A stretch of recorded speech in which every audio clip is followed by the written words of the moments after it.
வணக்கம் ஐயா.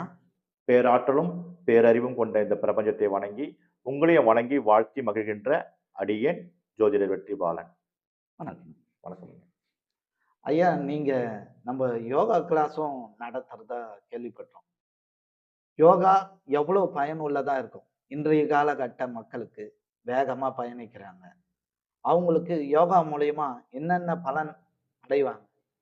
அந்த யோகா கத்துக்கிறதால அவங்களுக்கு வாழ்க்கையில எப்படியாப்பட்ட மாற்றம் வரும்? அத கொஞ்சம் நீங்க தெளிவா சொன்னீங்கன்னா, நேயர்களுக்கு பயனுள்ளதா இருக்கும். வாழ்க வளமுடன். யோகான்னா முதல்ல என்னன்னு தெரிஞ்சுக்கணும். ம். அதுலயே ஒரு குழப்பம் இருக்கு மக்கள் கிட்ட. ஆமா. யோகான்னா கைய கால மடக்க கைய சொல்றாங்க. கால மடக்கணும், ரொம்ப கஷ்டம். உடம்ப தலைய 2 காலுக்குள்ள கொண்டு வரணும், ம். பெண்ட் பண்ணணும் அப்படி சொல்லும்போது பெரியவங்க நினைக்கிறாங்க இதெல்லாம் நம்மளால பண்ண முடியுமா? கண்டிப்பா. அப்படின்னு நினைச்சிட்டு அவங்களுடைய குழந்தைகளை கொண்டாந்து விடுறாங்க. ம். ம். குழந்தைகள கொண்டு வந்துடுறாங்க. குழந்தைகள யோகா கொண்டு அவசியமே கிடையாது. ம். அவங்கள விளையாட விட்டாலே போதும். அவங்க ஜாலியா விளையாடுவாங்க. கிரிக்கெட் விளையாடலாம், ஃபுட்பால் விளையாடலாம். ஓடி ஆடி விளையாண்டாலே போதும் பசங்க. அதுவே போதும் அவங்களுக்கு. அவங்கலாம் யோகாசனங்கள்லாம் பண்ண வேண்டிய அவசியம் தேவையே இல்ல. இந்த யோகா யார் பண்ணணும்னா, ம். 25 வயசுக்கு மேல இருந்து ம். 80 வயசு உள்ளவர் வரைக்கும் பண்ணலாம். யோகா. யோகா. அது என்ன யோகான்னா சொல்றேன். அது கடைசியில சொல்றேன். அதாவது யோகான்னா என்னன்னு அந்த விஷயத்த சொல்றதுக்கு முன்னாடி இதெல்லாம் கேட்டா தான் உங்களுக்கு அது புரியும். அதனுடைய சூட்சமம் சொல்லுவீங்க. ஆமா. ஓகேவா? அதனால இந்த வீடியோவுடைய கடைசியில இந்த ம். யோகாவுடைய சூட்சுமத்த நான் உங்களுக்கு கண்டிப்பா சொல்லுவேன். ம். அப்போ இதுல யாரெல்லாம் பண்ணலான்னு சொல்லும்போது இந்த வயசு சொல்லிட்டேன். உடம்பு பருமனா இருக்கிறவங்க பண்ணலாம். ம். பிரெக்னன்சியா இருக்கிறவங்க பண்ணலாம். ம். வயோதிகம் வயது முதிர்ந்தவர்களும் பண்ணலாம். என்னால படிக்கிட்டே ஏற முடியலங்க. நான் எப்படிங்க பண்றதுன்னா, அவங்களும் பண்ணலாம். முட்டி வலி இருக்கு. முட்டி வலி இருக்கவங்க பண்ணலாம். உடல் வலி இருக்கவங்க கூட பண்ணலாம். ஓகேவா? பருமனா இருக்கிறவங்க உடம்பு பண்ணலாம். குறையும். ஆ குறையும், ஒல்லியாயிடுவாங்க. குறையும். ம். அதுக்கு இப்ப என்ன விஷயம்னா, யோகான்னா தவறா நெனச்சுட்டு இருக்காங்க. ம். இப்போ கூட இந்த டைம் வரைக்கும் யோகான்னா, யோகாசனம்ன்றது நம்மளால எங்க பண்ண முடியும்? ம். அப்படிதான் நெனைக்கிறாங்க இல்லையா?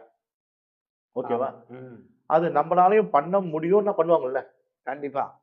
உங்க நீங்க நடத்துற வகுப்புலயே சில பேர் பார்வையாளரா வந்து பார்த்துட்டு கூட அதுக்கப்புறம் அத தொடரலாம். ஆமா. இப்ப என்ன விஷயம்னா, யோகாத்துல நல்லா கேட்டுக்கங்க. இயமம், நியமம், ஆசனம், பிராணாயாமம். 4 சொன்னேனா? ம். இன்னொரு 4 இருக்கு. ம். பிரத்யாகாரா, தாரணை, தியானம், சமாதி. இது ஒரு நாள். இது ஒரு நாள், இது ஒரு நாள். இப்ப ஃபர்ஸ்ட் நாள்ல வரலாம். ம். நியமம், இயமம், ஆசனம், பிராணாயாமம். இந்த 3வதா சொல்றேன்ல ஆசனம்னு சொல்ட்டு. இந்த ஆசனத்துக்கு தான் யோகாசனம் சொல்றாங்க. ம். அப்ப யோகான்னா எத்தன இருக்கு? 8 இருக்கு. 8. 8 அங்கங்கள். அட்டாங்க யோகம்ன்னு சொல்லுவாங்க. இந்த 8 இருக்கிறத, இந்த ஒண்ணே ஒண்ணு மட்டும் யூஸ் பண்ணிட்டு, யோகாசனம் சொல்லிட்டு, இந்த 8ல இந்த ஒண்ண மட்டும் எடுத்துக்கலாம் மிச்சம் 7 விட்டுர்றாங்க. எல்லாருமே சொல்லி தர்றது அது ஒண்ணா? ஆமா. எந்த டிவில பாருங்க யோகாசனம் தான் சொல்லிக் குடுப்பாங்க. ஆ. ஆனா நம்ம வகுப்புல 8ம் 8மே வரும். இது யோகாசனத்துக்கு பதில் உடற்பயிற்சி வரும். எளிமையான உடற்பயிற்சிகள் வரும். இந்த யோகாசனத்துக்கு பதில் ம். இப்ப பருமனா இருக்காங்க. அவங்களால குனிய முடியுமா? முடியாது. ரொம்ப கஷ்டம். இப்ப எலும்பு பிரச்சனை, மூட்டு பிரச்சனை. அவங்களால யோகாசனங்கள், சூரிய நமஸ்காரம்லாம் பண்ண முடியுமா? முடியாது. முடியாது. அதுக்கெல்லாம் ஆல்டர்னேட் இதெல்லாம். ஆல்டர்னேட்டா இயமம்னா என்ன? ஆ. நியமம்னா என்ன? இதெல்லாம் ஒரு கான்செப்ட். இதுல பதஞ்சலி மகான். பதஞ்சலி முனிவர் தான் இந்த யோகத்தினுடைய சூஸ்திர தந்தைன்னு சொல்லுவாங்க. யோகத்தினுடைய தந்தை ம். பதஞ்சல அதான். மகான். அது அட்டாங்க யோகம்ன்னு குடுத்திருக்காங்க. அந்த அட்டாங்க யோகம் என்பது முழுமையா என்னன்னு தெரிஞ்சுக்கணும். ம். டிவில பார்த்துட்டு யாரோ சொல்றத கேட்டுன்னு யோகாசனம், யோகாசனம் என்னால பண்ண முடியாதுலாம் போக்கூடாது. இது மனிதனால் பிறந்தவர்கள் அனைவரும் பண்ணக்கூடியதே. ஐயா, இது கத்துக்கிறதா இருந்தா எந்த வயசுக்காரங்க ஆரம்பிக்கலாம்? முதல்ல ஆரம்பிக்கிறதா இருந்தா இந்த மொத்தத்தையும் கத்துக்கணும்ன்றவங்க எந்த வயசுல எந்த வயதில் இருப்பவர்களும் கத்துக்கொள்ளலாம். விருப்பம் தான் வேணும். விருப்பம் தான் வேணும். ஆர்வம். ஆர்வம் வேணும். நேரம் வேணும் மெயினா. எனக்கு நேரம் இல்லன்னுவாங்க. ஆர்வம். அதாவது கத்துக்கிறதுக்கு மட்டும் வகுப்புக்கு வரும்போது அந்த நேரத்த பயன்படுத்திக்கணும். கத்துக்கினதுக்கு அப்புறம் அவங்க வீட்ல ம். அவங்களுடைய ஓன் டைம்ல அவங்க பண்ணிக்கலாம். ம். இப்ப 6 மணிக்கு ஆபீஸ் கிளம்புறாரா? ஒரு 1 ஹவர் முன்னாடியே இந்த பயிற்சிலாம் பண்ணிட்டு போயிடலாம். அதுல பிராணாயாமம் வரும், தியானம் வரும். இதெல்லாம் பேசிக்கா வர்றது. ம். அதுக்கு மேல சொன்னேன் பாருங்க, அந்த 7வது, 8வது தியானம், சமாதிலாம் வருது இல்லையா? அதெல்லாம் கடைசி நிலை. ம். அந்த சமாதி நிலையெல்லாம் வரும்பொழுது தான் மனிதன் மனிதனாக இருப்பான், மனிதன் மாமனிதனாக மாறுவான், ம், ம். மனிதன் மாமனிதன். மாமனிதனாக மாறுவான், அவன் யோகியாக மாறுவதற்கு அந்த அந்த அடிப்படை தான். ம். இப்ப நம்ம பாக்குறோமே யோகிகள், சித்தர்கள், ஆமா. மகான்கள் எல்லாம் இந்த வழியில போனவங்க தான். ஆனா என்ன நினைக்கிறாங்க சில பேருன்னா, மகான்களை வழிபட்டா போதும்னு நினைக்கிறாங்க. ஆனா மகான்கள் வழி போகணும்னு நினைக்க மாட்டாங்க. அவங்க வழி. மகான்கள் கண்ட வழியில நம்ம ஃபாலோ பண்ணணும்னு நினைக்கல. ஆமா. மகான்களை வழிபட்டா போதும். வள்ளலாரா? ஐயா வணக்கம். அவர் என்ன சொன்னாரு? அன்னைக்கு. அன்னதானம் பண்ண சொன்னாரு. அன்னதானம் பண்ணுவேன். ஆனா அவர் என்ன வழியை கடைபிடிச்சார்? படகு. ம். அந்த வழிக்குள்ள நம்ம போலாம். நம்ம ஆன்ம சுத்தி அடையலாம். நம்ம ஞானம் பெறலாம். ம். நம்ம தியானத்தின் மூலியமாக அமைதியை பெறலாம். உண்மை. கர்ம வினையை கூட கழிக்கும் அது. இது யோகா. ஆமா. ம். அதனால நான் அந்த கர்ம நிவர்த்தி யோகம்னு வச்சு கடைசியில யோகத்தை கொடுப்பேன். அதனால. கொடுக்காம இருக்க மாட்டேன். யோகத்தையும் அங்க கொடுப்பேன். ஐயா முழுசா இத கத்துக்கணும்னா எவ்வளோ மாதங்கள்? அதாவதுங்க, அட்டாங்க யோகம்ன்றது மிகப்பெரிய ஒரு வரப்பிரசாதம். ம். அது எல்லாருக்கும்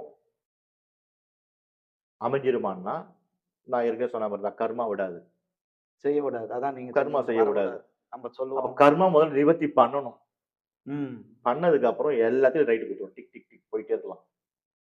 ஓகேவா? மொத்தம் ஒரு இல்லன்னா 6 மாசம் ஆகுமா? ஜான் ஏறுவோம், மோள சறுக்குவோம். இப்படிதான் போயிட்டு இருக்கும். அதனால நோய் தாக்கத்தில் இருப்பவர்கள், ம். கர்ம நோய் தான். ஏதாவது ஒரு நோய் இருக்கும். ம். முன்னோர்கள் ஜெனடிக் வழியா வர நோய், இல்ல செயற்கை மூலியமா இவங்க செஞ்ச தவறுகள் மூலியமா வர நோய்கள் ஏதாவது இருக்கும். ம். அந்த நோய்கள் எல்லாம் சரி செய்யறதுக்கு இந்த வாய்ப்பு இருக்கு. இந்த யோகா பயிற்சி மூலியமாக. அதனால அங்கங்க யோகா பயிற்சி மையங்கள் இருக்கு. இது மொத்தம் எவ்வளோ நாள் ஆகும் ஐயா? முழுசா அடிப்படை கத்துக்கிறதுக்கு? பேசிக் தெரிஞ்சதுக்கு 1 மாசம். ம். ஞாயிற்றுக்கிழமை நீங்க சொன்ன அந்த 8ம் கத்துக்கிறதாங்க வெட்டுங்கிறது ஒரு 6 மாசம் ஆகும். ஆர்வம் இருக்கிறவங்க இத பயன்படுத்திக்கலாம். அது கூட வகுப்பு முறைகள்லாம் வச்சிருக்கோம். நம்மளே. அத பண்ணிக்கலாம். அதுல நீங்க எம்.ஏ. முடிச்சிருக்கீங்க. ஆமா. யோகத்துல எம்.ஏ. முடிச்சிருக்கேன். இந்த பதிவு தங்களுக்கு முழு திருப்தியாக இருக்கும் என்ற நம்பிக்கையோடு விடைபெற்றுக் கொள்கின்றோம். வாழ்க வளமுடன். நன்றி ஐயா. நன்றிங்க. வாழ்க வளமுடன்.